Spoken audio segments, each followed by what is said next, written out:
നമ്മളിപ്പോൾ ഒരു തെങ്ങുകളൊക്കെ നിറഞ്ഞ ഒരു പ്രദേശത്താണ് എത്തിയിരിക്കുന്നത്.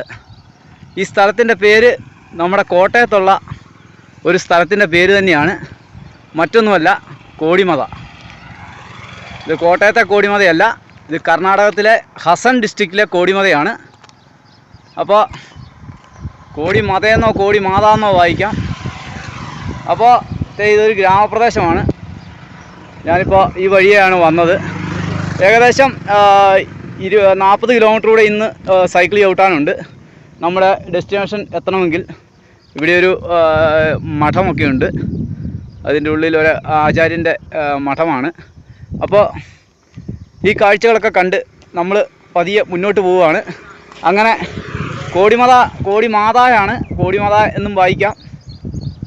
അപ്പോൾ കോടിമാത കണ്ടപ്പോഴത്തേനും നമ്മളൊന്ന് നിർത്തിയതാണ്, മറ്റൊന്നുമല്ല. നമ്മുടെ സ്വന്തം നാട്ടിലെ സ്ഥലത്തിൻ്റെ പേരുകൾ ഒരുപാട് ഇവിടെ കണ്ടു. രാമപുരം കണ്ടായിരുന്നു, പക്ഷേ അന്നേരം വീഡിയോ എടുക്കാനുള്ള സാഹചര്യമില്ലായിരുന്നു. അപ്പോൾ ഇതൊരു ചെറിയ തടാകമാണ്. ഇതിൻ്റെ ഓപ്പോസിറ്റ് സൈഡിൽ തടാകവും പാടശേഖരവും ഒക്കെയാണ്. അതിൻ്റെ ബണ്ടാണ് ഈ കാണുന്നത്. അപ്പോൾ നമ്മളിങ്ങനെ യാത്ര മുന്നോട്ട് പോയിക്കൊണ്ടിരിക്കുകയാണ്. അടുത്തത് വളരെ ഫേമസ് ആയിട്ടുള്ളൊരു സ്ഥലത്തേക്കാണ് ഞാൻ പോകുന്നത്. അത് ഇനി അവിടെ ചെന്നിട്ട് നിങ്ങളോട് പറയാം. അപ്പോൾ കോടിമതയിലാണ് ഇപ്പോൾ ഉള്ളത്. ഉൾഗ്രാമമാണ്, വളരെ ഉള്ളിലാണ്. ഹസൻ ഡിസ്ട്രിക്റ്റിലാണ് ഇപ്പോൾ ഞാനുള്ളത്. ഏകദേശം 1200 കിലോമീറ്റർ നമ്മളിപ്പോൾ കർണാടകത്തിൽ യാത്ര ചെയ്ത് കഴിഞ്ഞു. ഇനിയും ഒരു 800-900 കിലോമീറ്ററോളം യാത്ര ചെയ്യാനുണ്ട്. അപ്പോൾ നമ്മുടെ യാത്ര മുന്നോട്ട് പോവുകയാണ്. ഹലോ, നമസ്കാരം. ജോപ്പൻ്റെ യാത്രയുടെ പുതിയ അധ്യായത്തിലേക്ക് ഏവർക്കും സ്വാഗതം.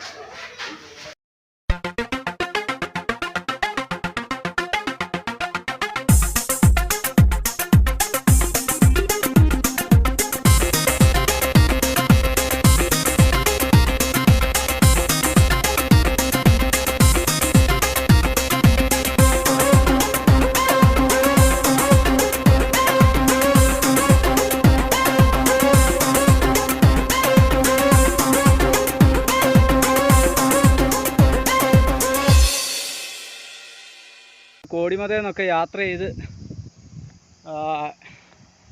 NH 102 യാത്ര ചെയ്തുകൊണ്ടിരിക്കുകയാണ്.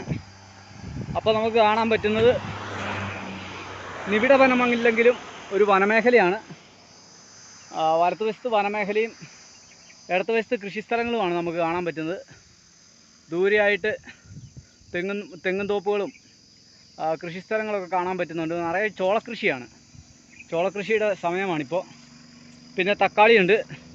അപ്പോൾ അങ്ങനെ വിവിധങ്ങളായ കൃഷികളൊക്കെ കണ്ട് നമ്മൾ പൊയ്ക്കൊണ്ടിരിക്കുകയാണ്. അപ്പോഴാണ് ഇവിടെ ഒരു വാച്ച് ടവർ കണ്ടത്. കണ്ടോ, ഒരു വാച്ച് ടവർ. ഈ പ്രദേശം മുഴുവൻ കാണാൻ പറ്റുന്ന തരത്തിലുള്ള ഒരു വാച്ച് ടവർ ഇവിടെ കൊടുത്തിട്ടുണ്ട്.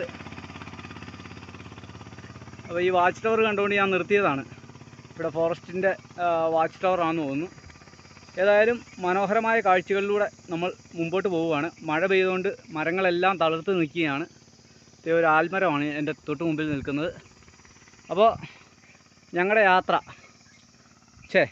യാത്ര മുന്നോട്ട് പോയിക്കൊണ്ടിരിക്കുകയാണ്. കുഞ്ഞിതേ ഭക്ഷണമൊക്കെ കഴിച്ചിട്ട് പകുതി ഉറക്കത്തിലാണ്. ബാക്കി ഫുഡ് വേണ്ട അവിടെ ഇരിക്കുന്നു. മുട്ടയും ചോറും ഒന്നും കൊടുത്തു കഴിഞ്ഞാൽ അവൾക്ക് കഴിക്കാനിപ്പം മടിയാണ്. ചിക്കൻ മതി അവൾക്ക്. എടി, ചിക്കൻ വാങ്ങിച്ച് തിന്നാനുള്ള പ്രാപ്തിയില്ലടി നമുക്ക്. അതിനൊക്കെ ഫോറിൻ മണി വരണം. അതിപ്പോൾ ആരും അയച്ചു തരികയില്ല, മനസ്സിലായോ? ഉള്ളത് വെച്ച് നമുക്ക് ഓണം പോലെ ഓടിക്കാം കേട്ടോ. എല്ലാ ദിവസവും ചിക്കനൊക്കെ വാങ്ങിച്ചു തരാം കേട്ടോ. 3 കോഴിക്കട കയറിയിട്ട് കാലില്ല. രാവിലെ അവർ വെട്ടാൻ തുടങ്ങിയില്ല, അതാണ് പ്രശ്നമായത്. ഇനിയിപ്പോൾ പോണ വഴിക്ക് അടുത്ത ജംഗ്ഷനിൽ വെച്ച് നമ്മൾ നോക്കണം. അങ്ങനെയാണെങ്കിൽ അവൾക്ക് 2 കോഴിക്കാലൊക്കെ വാങ്ങിച്ചു കൊടുത്ത് വളരെ ഹാപ്പി ആക്കിയിട്ട് വേണം യാത്ര ചെയ്യാൻ. ഇന്നലെ വൈകിട്ട് ചിക്കൻ വാങ്ങിച്ചു കൊടുത്തതാണ്, പക്ഷേ അവൾക്ക് അഹങ്കാരം കൂടിയിരിക്കുകയാണ്. ചിക്കനില്ല, അവൾക്ക് ഇറങ്ങിയാല. അപ്പോഴത്തേ അങ്ങ് അകലെ ഒരു അമ്പലമൊക്കെ കാണാം. മലയുടെ മുകളിൽ ഒരുപാട് അകലെയാണ്.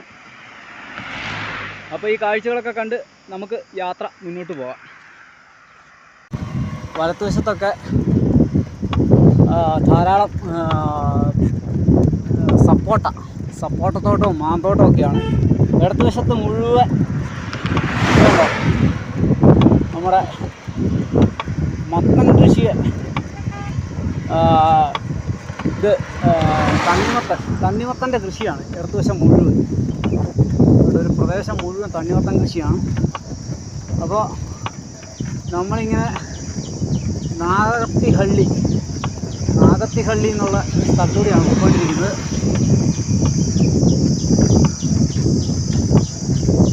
കണ്ടു കഴിഞ്ഞാൽ കാട് പോലെ ഇരിക്കുന്ന പ്രദേശമാണ്, പക്ഷേ നിറയെ മാന്തോപ്പുകളാണ്. നാഗത്തിഹള്ളി ചുമ്മാ അല്ല, ഇഷ്ടം പോലെ പാമ്പുകളുള്ള സ്ഥലമാണ്. കാരണം വഴി നിറച്ച് പാമ്പുകൾ ചത്ത് കിടക്കുന്ന. അടിപൊളി കാഴ്ച. വഴി തിരിഞ്ഞ് വന്നപ്പോൾ കണ്ട കാഴ്ച നിറയെ ആട്ടിൻകൂട്ടം.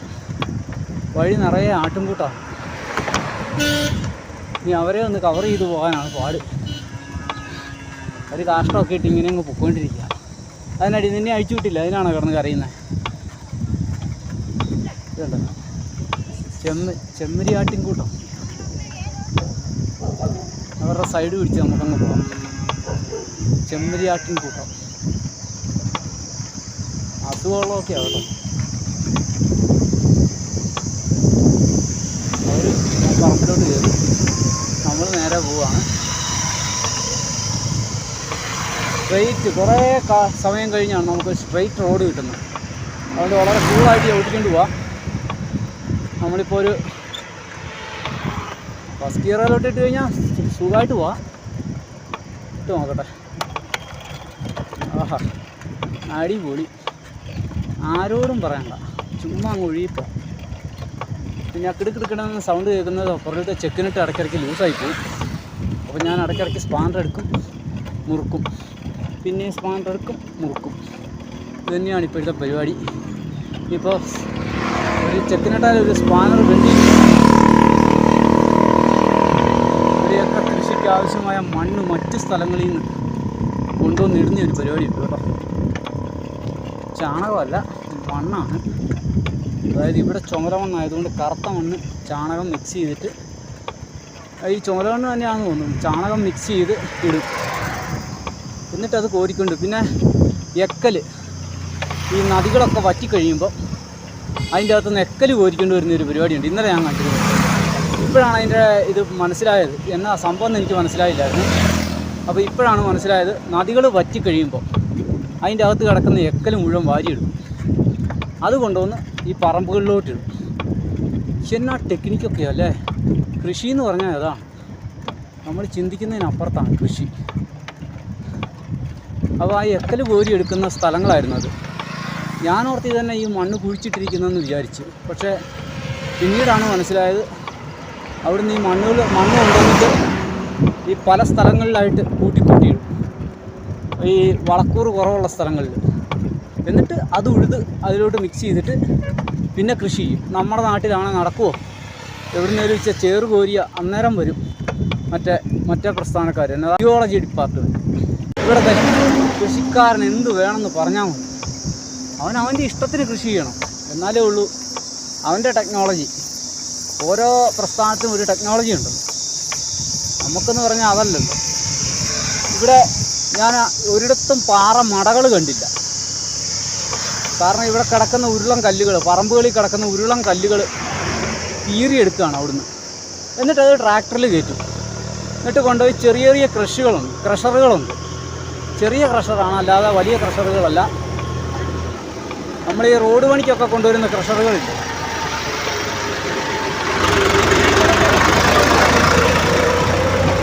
പറഞ്ഞു കയറുന്നില്ല, അതേന്ന് പോകുന്നു. എക്കൽ മണ്ണ് അടിച്ചിട്ട് പോകുന്ന ട്രാക്ടറാണ്. എക്കലടിച്ചിട്ട് പോകുന്നതാണ്. ഓരോ പറമ്പിൽ കൊണ്ടുപോയിട്ട് എക്കലടിച്ചിട്ട് തിരിച്ചു പോകുന്ന ട്രാക്ടറാണ്. അപ്പോൾ ഞാൻ പറഞ്ഞു വന്നത്, ഈ നമ്മുടെ കൃഷിസ്ഥലങ്ങളിൽ ഇപ്പം ഒരു കാഞ്ഞിരപ്പള്ളി, ഈരാറ്റുപേട്ട അങ്ങനെയുള്ള സ്ഥലങ്ങളിൽ ഒരു പള്ളിക്കത്തോട് കഴിഞ്ഞ് കഴിഞ്ഞാൽ, പള്ളിക്കത്തോട് പോകണ്ട, നമ്മുടെ ഒരു അയർക്കുന്നം ഭാഗം കഴിഞ്ഞ് കഴിഞ്ഞാൽ അതുപോലത്തെ ഉരുളൻ കല്ലുകൾ നിൽക്കുന്ന പറമ്പുകളുണ്ട്. അത് തമര് വെച്ച് പൊട്ടിക്കുന്നു, ചെറിയ പീസുകളാക്കുന്നു. എന്നിട്ടത് ലോഡ് ചെയ്തിട്ട് ചെറിയ ചെറിയ ക്രഷറുകൾ കാണും ആ തൊട്ടടുത്ത് തന്നെ. ചെറുതാണ്, വലിയ ലോഡ് കയറ്റുന്ന ക്രഷറുകളല്ല. അവിടെ കൊണ്ടുപോയിട്ട് അത് പാറയാക്കുകയോ പൊടിയാക്കുകയോ ചെയ്തിട്ട് അതിനെ ഉപയോഗിക്കുന്നു. അപ്പോൾ പ്രകൃതിക്കൊരു പ്രശ്നമില്ല. ആ പാറ പൊട്ടി മാറി കഴിയുമ്പോഴത്തേക്കും കർഷകർക്ക് അത് പിന്നെ പുതിയ കൃഷി ചെയ്യാനുള്ള പ്രയോജനവും ചെയ്യും. ആ പാറ നിന്നുകൊണ്ട് അവർക്ക് ഒരു പ്രയോജനവും ഇല്ല. അതിനുള്ള അനുവാദം നമ്മുടെ നാട്ടിൽ കൊടുക്കില്ല. എന്തുകൊണ്ടാണെന്ന് എനിക്കറിയില്ല. ഇന്നത്തെ കാഴ്ചകളിലൂടെ പോയപ്പോൾ ഞാനത് പറഞ്ഞതേ ഉള്ളൂ. കാരണം ആരും എന്നെ പൊങ്കാലിടാൻ വരണ്ട. ഇത് കണ്ട ഒരു ചോളത്തോട്ടം, ചോളം എല്ലാം കായ്ച്ച് നിൽക്കുന്ന ഒരു ചോളത്തോട്ടം കാണിച്ചു തരാം. ചോളം എല്ലാം കായ്ച്ച് നിൽക്കുന്ന ഒരു ചോളത്തോട്ടം, വളരെ മനോഹരമായ ഒരു ചോളത്തോട്ടം. ഒരു 5-6 ഏക്കറുണ്ട് കേട്ടോ, അങ്ങ് ലാസ്റ്റ് വരെ ഉണ്ട്. ഇതൊക്കെയാണ് കൃഷി. പറമ്പ് ഒരു തുണ്ട് ഭൂമി പോലെ ഒരു വെറുതെ കിടിയല്ല. അതാണ് അതിൻ്റെ പ്രത്യേകത. ഇഞ്ചി കൃഷി നടക്കുന്ന സ്ഥലമാണ്. ഒരുപാട് ഇഞ്ചി കൃഷി. അതെല്ലാം വേനൽക്കാലത്ത് നട്ടിട്ട് ഇത് സ്പ്രിംഗ്ലർ വെച്ച് നടക്കുന്ന പരിപാടി. പുല്ല് ചോളം, കഴിഞ്ഞ ചോളം ചോപ്പ് ചെയ്തിട്ട് ഇതൊക്കെ തന്നെയാണ് കേട്ടോ മെഷീൻ. നമ്മുടെ ട്രാക്ടറെ തന്നെ ഫിറ്റ് ചെയ്തിരിക്കുന്ന മെഷീനാണ്. അത് ചോപ്പ് ചെയ്ത് ട്രാക്ടറിൻ്റെ ഉള്ളിലോട്ട് കയറ്റുന്നു. അതുകൊണ്ടുപോയി മഴക്കാലത്ത് ഇട്ട് കൊടുക്കുന്നു, അല്ലെങ്കിൽ ഉണക്കി സൂക്ഷിക്കുന്നു. മഴക്കാലത്തേക്ക് ഉപയോഗിക്കാനായിട്ട് ഉണക്കി സൂക്ഷിക്കുന്നു.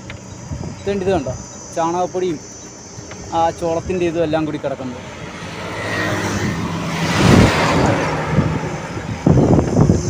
ഇത് കണ്ടോ, ചോളത്തിൻ്റെ പൊളിച്ചത്, ചോളം പൊളിച്ച അതിൻ്റെ ഇത് പശുക്കൾക്ക് തിന്നാൻ കൊടുത്തിരിക്കുന്നു. അപ്പോൾ ഇങ്ങനത്തെ കാഴ്ചകളൊക്കെയാണ് നമുക്ക് ഗ്രാമപ്രദേശങ്ങളിൽ കാണാൻ പറ്റുക. ഇതുണ്ട് ചോളം, കഴിഞ്ഞ ചോളം നിൽക്കുന്നു. എൻ്റെ ഇടതുവശത്താണ് ഇത് ക്യാമറ. അപ്പോൾ ഇന്നലെ വന്ന് ദുള്ളനായിക്കഹള്ളിയിലാണ് തങ്ങിയത്. അപ്പോൾ ഇത് രാവിലെ കുറേ പിള്ളേർ വന്നിട്ടുണ്ട്. പേരെന്നാ പേര്? Your name? Your name? Sagar. Your name? Mutti Prasad. Ravi Kumar. Danesh. ഇത്രയും പേര് വന്നിട്ട് നമ്മളെ രാവിലെ പരിചയപ്പെടാൻ വേണ്ടി വന്നതാണ്. ഇതൊരു പക്ക ഗ്രാമമാണ് കേട്ടോ. അടിപൊളി ഒരു പ്ലേസാണ്. ഇതുണ്ടോ, കുറച്ച് കൃഷി സ്ഥലങ്ങൾ ആ സൈഡിൽ, ഇവിടെ കുറേ കടകൾ, വീടുകൾ. പിന്നെ ഈ വർക്ക്ഷോപ്പിലെ പിള്ളേരാണ് ഇന്നലെ നമ്മളെ ഹെൽപ്പൊക്കെ ചെയ്തത്. അവർ ഫുഡ് വേണമെന്നൊക്കെ ചോദിച്ചു, കുറേ നേരം പരിചയപ്പെട്ടു. പിന്നെ ഇവിടെ കുറേ പേര് നമ്മുടെ എല്ലാപ്പൂരി വെച്ച് വീഡിയോ എടുത്ത് ഇൻസ്റ്റയിലിട്ട് ആ ആളുടെ ഇൻസ്റ്റാഗ്രാം വീഡിയോസൊക്കെ കണ്ടിട്ടുണ്ടായിരുന്നു. അപ്പോൾ വന്നപ്പോഴേ എന്നെ കണ്ടിട്ടുണ്ടെന്ന് പറഞ്ഞ് പരിചയപ്പെടുകയുണ്ടായി. അപ്പോൾ ശരി, കാർഷിക ഗ്രാമമാണ് കേട്ടോ. ഇന്നലെ രാത്രി വളരെ കഷ്ടപ്പെട്ടാണ് വന്നത്. ഏകദേശം 8 മണിയായി ഞാനിവിടെ എത്തിയപ്പോൾ. ഓക്കെ, അപ്പം നമ്മൾ രാവിലെ യാത്ര തിരിക്കുകയാണ്. ഇത്രയും ദിവസം പറയാതിരുന്ന ആ സ്ഥലമാണ് ഷെട്ടിഹള്ളി എന്ന് പറയും. അവിടെ ഒരു റോസറി ചർച്ചുണ്ട്. ഇവിടുത്തെ ഡാം ഉണ്ടാക്കുന്ന സമയത്ത് പൂർണ്ണമായിട്ടും വെള്ളത്തിനടിയിൽ പോയ 18-ാം നൂറ്റാണ്ടിൽ നിർമ്മിച്ച ഒരു പള്ളിയാണ്. അതിൻ്റെ ഇപ്പുറത്ത് ഇപ്പോൾ പുതുക്കി പണിത സെൻറ്റ് മേരീസ് ചർച്ച് ഉണ്ട്. അപ്പോൾ നമ്മളത് കാണാനാണ് പോകുന്നത്. ഇനി ഏകദേശം 5 കിലോമീറ്ററാണ് പള്ളിയിലേക്കുള്ളത്. അപ്പം ഈ ഗ്രാമത്തിൽ നിന്നും ഞാൻ പതിയെ സൈക്കിൾ തള്ളുകയാണ്. അപ്പോൾ ശരി, നമുക്ക് യാത്രയിൽ കാണാം. അപ്പോൾ നമ്മൾ ഷെട്ടിഹള്ളിയിലോട്ടാണ് പോകുന്നത്. ഇത് കണ്ടോ, പറമ്പൊക്കെ അടുത്ത കൃഷിക്കായിട്ട് ഒരുക്കിയിട്ടിരിക്കുന്ന കാഴ്ചകളൊക്കെ കണ്ടാണ് പോകുന്നത്. മാന്തോപ്പൊക്കെയാണ്, നിറച്ച് മാങ്ങയൊക്കെ കിടപ്പുണ്ട് കേട്ടോ. അപ്പോൾ ഇങ്ങോട്ട് പോകുമ്പോൾ നമുക്ക് കാണാൻ സാധിക്കുന്നൊരു കാര്യം എന്ന് പറഞ്ഞു കഴിഞ്ഞാൽ നല്ല മഞ്ഞാണ് കേട്ടോ. നല്ല മഞ്ഞുണ്ട്, നല്ല തണുപ്പായിരുന്നു ഇന്നലെ രാത്രി. നല്ല സുഖമായിട്ട് അതുകൊണ്ട് കിടന്നുറങ്ങി. ബസ് സ്റ്റോപ്പിലാണ് കിടന്നുറങ്ങിയത്. ആ കാഴ്ച രാവിലെ എഴുന്നേറ്റപ്പോഴത്തേക്കും നല്ല തണുപ്പ്. അടിപൊളി. പിന്നെ ഇത് ഡാം സൈഡാണ് കേട്ടോ. അതായത് 1800-ൽ നിർമ്മിച്ച ഒരു പള്ളി പിൽക്കാലത്ത് ഇവിടെ ഒരു വലിയ ഡാം നിർമ്മിച്ചപ്പോൾ ആ ഡാമിനുള്ളിലായിപ്പോയി. അതാണ് ഷെട്ടിഹള്ളി റോസറി ചർച്ച്. ഒരു CSI ചർച്ചായിരുന്നു, മിഷണറിമാർ നിർമ്മിച്ച പള്ളിയാണ്. അതിനുശേഷം ആ പള്ളിക്ക് വേണ്ടി മറ്റൊരു പള്ളി മാറ്റിപ്പണിയുണ്ടായി. അത് സെൻറ്റ് മേരീസ് ചർച്ചാണ്. അപ്പോൾ ഈ പള്ളികളൊക്കെ കാണുവാനായിട്ടാണ് ഞാൻ പോകുന്നത്. അപ്പോൾ നമുക്ക് മറ്റൊരു കാര്യം പറയാനുള്ളതെന്ന് പറഞ്ഞാൽ, ഈ പള്ളി ഇപ്പോൾ വെള്ളത്തിനടിയിലാണ്, അതായത് ഡാമിനുള്ളിലാണ്. അപ്പോൾ കുറച്ചൊക്കെ വെള്ളം ഇറങ്ങിയിട്ടുണ്ട്. എന്നാലും നമുക്ക് വള്ളത്തിലോ ചെറിയ മറ്റേ കൊട്ടവഞ്ചിയിലോ ഒക്കെ പോയാലേ ഉള്ളൂ ഈ ഡാം സൈറ്റിലെ ഈ പള്ളി കാണാൻ പറ്റത്തുള്ളൂ. അപ്പോൾ നമ്മൾ ഇന്നലെ വന്നത് അതിൻ്റെ 4 കിലോമീറ്റർ ഇപ്പുറത്താണ്. ഒരു 7:30-8 മണിയായി. നല്ല ഇരുട്ടായിരുന്നു. ഞാൻ പേടിച്ചാണ് വന്നത്. ഇത് ഗ്രാമപ്രദേശമാണ്. ഞാൻ അവിടുത്തെ കാട് പ്രദേശമായിരിക്കും. കാരണം നമ്മുടെ എവിടെയൊക്കെ ഡാമുകൾ സ്ഥിതി ചെയ്യുന്നത് കാടിനുള്ളിലാണല്ലോ. പക്ഷേ ഇത് ഗ്രാമപ്രദേശമാണ്. ഇത് കണ്ട തെങ്ങും പ്ലാവും തേക്കും നമ്മുടെ തനിയൊരു പാലക്കാടൻ ഗ്രാമം പോലെയുള്ളൊരു സാഹചര്യമാണ്. പക്ഷെ നല്ല രസമാണ് കേട്ടോ, നല്ല തണുപ്പുമുണ്ട്. അപ്പോൾ ഞാൻ ഈ ഗ്രാമത്തിൻ്റെ നടുവിലൂടെയുള്ള വഴിയിൽ ഞാൻ മാത്രമേ ഉള്ളൂ. അപ്പോൾ ഞാനിങ്ങനെ യാത്ര ചെയ്തുകൊണ്ടിരിക്കുകയാണ്. ഇവിടെയൊക്കെ ആൾക്കാർ എഴുന്നേറ്റ് വരുമ്പോഴത്തേനും ഒരു കട തുറക്കണേലും ഇപ്പം ഞാൻ താമസിച്ച സ്ഥലത്തെ കട ഒരു 6 മണിയായപ്പോൾ തുറന്നാണ്.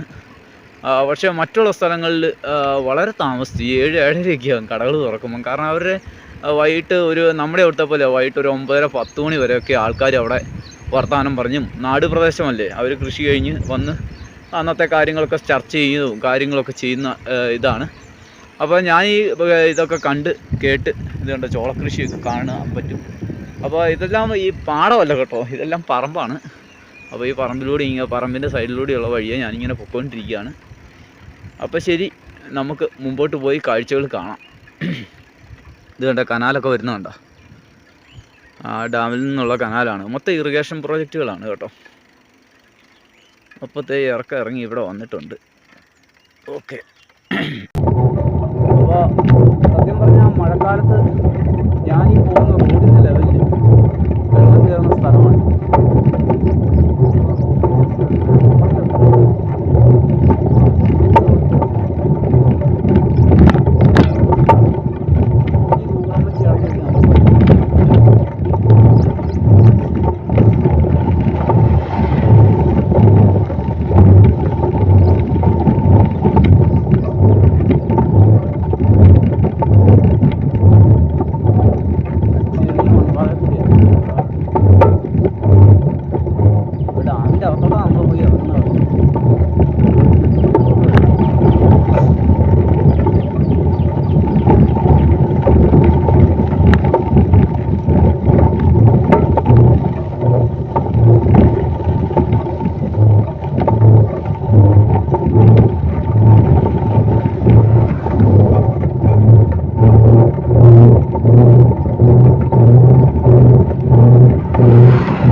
चर्च आने का सामने वो बैरिकेड है ना।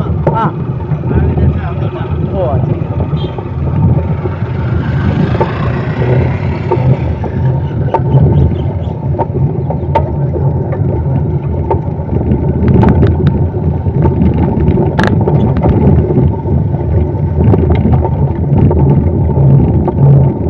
Take the next right, then turn right.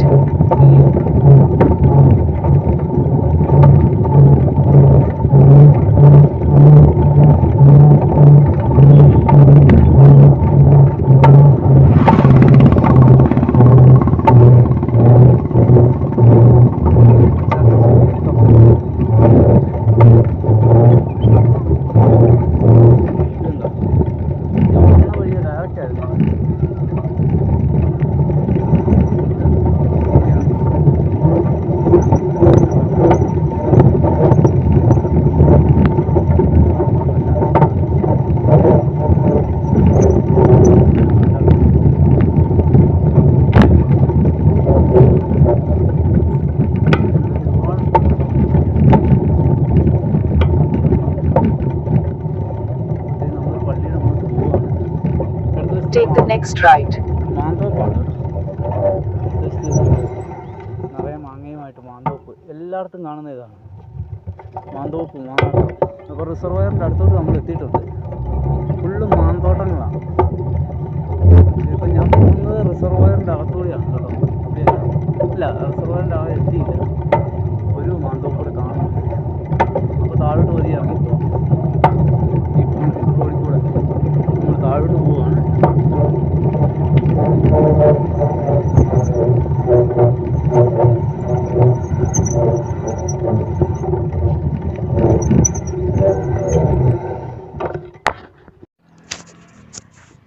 അപ്പോൾ നമ്മൾ ഹേമാവതി ഡാമിൻ്റെ റിസർവോയർ സൈഡിൽ എത്തിയിട്ടുണ്ട്. നമ്മുടെ തൊട്ട് സൈഡിലാണ് പള്ളി കാണുന്നത്. അപ്പോൾ അങ്ങോട്ടേക്കാണ് ഈ റോഡ് പോകുന്നത്. നമ്മളപ്പോൾ പള്ളിയുടെ അടുത്തേക്ക് പോയിക്കൊണ്ടിരിക്കുകയാണ്. അതിൻ്റെ ഓപ്പോസിറ്റ് സൈഡിൽ ധാരാളം റിസോർട്ടുകളും കൃഷിഭൂമിയൊക്കെ നമുക്ക് കാണാൻ പറ്റും. ഇതാണ് ഹേമാവതി ഡാമിൻ്റെ റിസർവോയർ. ധാരാളം തുരുത്തുകളൊക്കെ കാണാം. ഈ ഡാം പണിയുന്ന കാലത്ത് ഈ പള്ളി ഈ ഭാഗത്തായിരുന്നു. പക്ഷേ അതിൽ വെള്ളം നിറച്ച് കഴിഞ്ഞപ്പോൾ പള്ളിയുടെ പകുതി ഭാഗത്തോളം വെള്ളം കയറി മൂടുകയും ഈ പ്രദേശം മുഴുവൻ വെള്ളം കയറി നശിക്കുകയും ചെയ്തു. അങ്ങനെയാണ് ഇവിടുന്ന് ഏകദേശം 2 കിലോമീറ്റർ അകലെ മാതാവിൻ്റെ നാമത്തിൽ തന്നെയുള്ള ഒരു റോമൻ കത്തോലിക്ക പള്ളി പണിയുകയുണ്ടായി. ആ പള്ളിയിലാണ് രാവിലെ ഞാൻ വന്നത്. അപ്പോൾ അവിടെ വന്ന് റെസ്റ്റ് ചെയ്ത് കുറച്ച് കഴിഞ്ഞപ്പോൾ, കാരണം രാവിലെ നല്ല മഴക്കാറായിരുന്നു, അതുകൊണ്ട് സൂര്യനൊക്കെ ഇപ്പോഴാണ് ഉദിച്ചു വരുന്നിരിക്കുന്നത്. അപ്പോൾ അത് കഴിഞ്ഞ് ഞാനിങ്ങോട്ട് ഈ പള്ളിയിലേക്ക്, ഈ പഴയ പള്ളിയിലേക്ക്, റോസറി ചർച്ച് ഷെട്ടിഹള്ളി, അങ്ങോട്ടേക്ക് വന്നപ്പോൾ കാണുന്ന കാഴ്ച എന്ന് പറഞ്ഞാൽ നിറയെ മാന്തോപ്പുകളാണ്. കാ പറിക്കുന്നതും പൂത്തു നിൽക്കുന്നതും അതുപോലെ തന്നെ പഴങ്ങളായി നിൽക്കുന്നതുമൊക്കെ ആയിട്ടുള്ള മാന്തോപ്പുകളാണ്. ഇവിടെ കൂടുതലും മാന്തോപ്പാണ്. അതുപോലെ തന്നെ സർവ്വ കൃഷികളുമുണ്ട്. രാവിലെ നല്ല തണുപ്പുള്ള ഒരു ഏരിയയാണ്. പ്രത്യേകിച്ച് അങ്ങേ സൈഡൊക്കെ ഫോറസ്റ്റ് ഏരിയയാണ്. ആ കാണുന്ന തുരുത്തുകളൊക്കെ ഈ ഡാം പണിതപ്പോൾ വെള്ളം കയറിപ്പോയ ഭൂപ്രദേശമാണ്. അപ്പോൾ ഇതിലൂടെ നമ്മൾ ഇങ്ങനെ ആ പള്ളിയിലെ ലക്ഷ്യമാക്കി നീങ്ങുകയാണ്. ആ താഴെ കാണുന്നതാണ് പള്ളി. അപ്പോൾ അങ്ങോട്ടേക്ക് ഞാൻ പോവുകയാണ്.